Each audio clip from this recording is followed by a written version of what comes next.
Thank you, Arnaldo. We'll definitely be in touch. You know, I was asked earlier today what if I had experienced any physical violence myself, and actually, no, I haven't.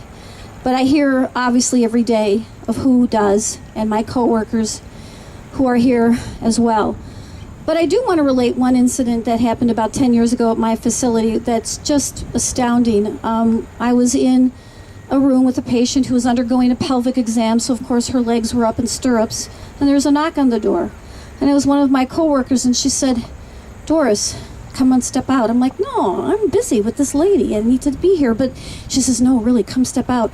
So apparently there was 2 bomb threats in our clinic. And what happened was the police were there with their dogs sniffing around, and they asked the nurses to check for bombs in the clinics. And the comment that was said to me is, "Look in the drawers, look in the overhead bins, but if you see a string, don't pull it." I was like astounded. So, I mean, that's not physical direct violence.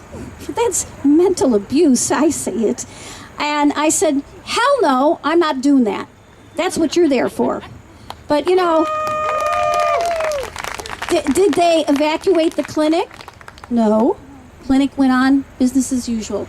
Anyway, thanks for listening. So our next person up is Matt Olson. He is the Vice President of the Association of Firefighters of Illinois, District 4. Matt, where are you? Woo! And Matt gave me something to read, and now I'm finding trouble reading it. I'll let Matt discuss it himself. Thank you. Thanks so much. Good morning, everybody. Good morning. I want to thank Doris Carroll, the Illinois Nurses Association, for getting us together. I think it's a really important conversation to have. One thing about being a firefighter is we all remember 9/11, and that impacted some firefighters, but we all get a ton of credit for that. Every time we turn around, somebody's telling me thank you for your service, and I appreciate that. But I also know that as I do my job, I see so many more people that deserve that. And we're fortunate that we're high profile enough, we get that recognition. We get the support of the community. We get the support of our employer. We often get the support of the legislature. And I like the message that I'm hearing here today. Don't be a martyr. I love that. Right. Advocate for yourself. Nobody's going to do it for you. You've seen that. So do it for yourselves, and you can. Get to where we are. Workplace safety is paramount for us. You know, when you see a house fire, it looks like chaos. It really isn't. Oftentimes, we know exactly what we're doing. It's controlled.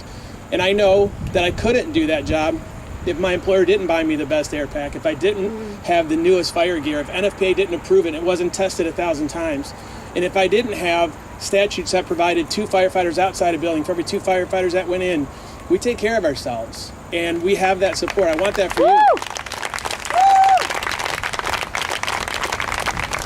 One of the things that we often do in the fire service is EMS, and we know better than anybody, maybe except for you, what nurses are about and how difficult it is to do your job. More importantly, how difficult it is to just become who you are. There's a lot that goes into it that's completely misunderstood.